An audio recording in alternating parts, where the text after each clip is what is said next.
I've put together two bottom rows, and I've laid out some hubs just to show the differences and how I put them together. So there's nothing real special about these two rows. I've stacked them on top of each other just to show the difference in the hub sizes. There is a large and a small. The large one is 10.5 inches. The small hub is 8 inches, and the struts are all the same length. I've stacked them one on top of the other here for no particular reason.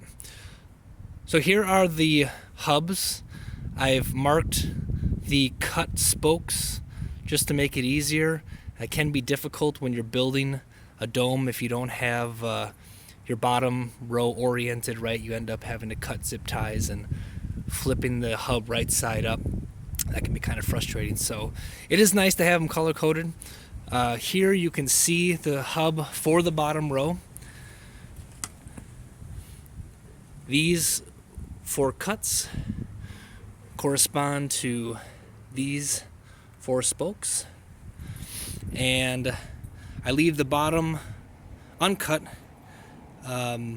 It helps with the rigidity.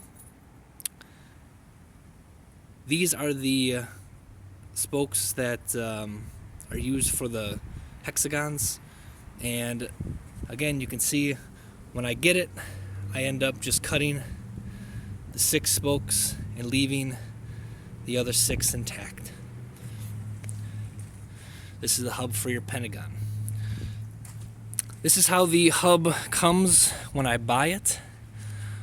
All the spokes are attached, and I'll just go with a jigsaw and cut depending on what kind of hub it's going to be. In this case, for the hexagons, I'll cut those. And you can do it with a knife, handsaw, whatever works. Here is an example of how I attach the struts. There's been some confusion on how I attach the struts, what the ring is for. Basically, the struts slide on and off the spoke. I find it's easier to use this orientation with the plug sticking out and the struts on the other side of the plug. Like I said in the last video, I will sometimes zip tie to the outer frame to increase rigidity. The ring is meant to hold the struts while I'm building. They have a tendency to pull out. It's not as rigid as you're building the dome. So I drill a hole in the end. I use a zip tie and attach it to the ring here, and that helps with building. You can see an example of that here, where I've drilled a hole. I've gone underneath to the back of the ring and secured the strut. So I hope that offers a better sense of how the hubs and the struts come together and the difference between the hubs.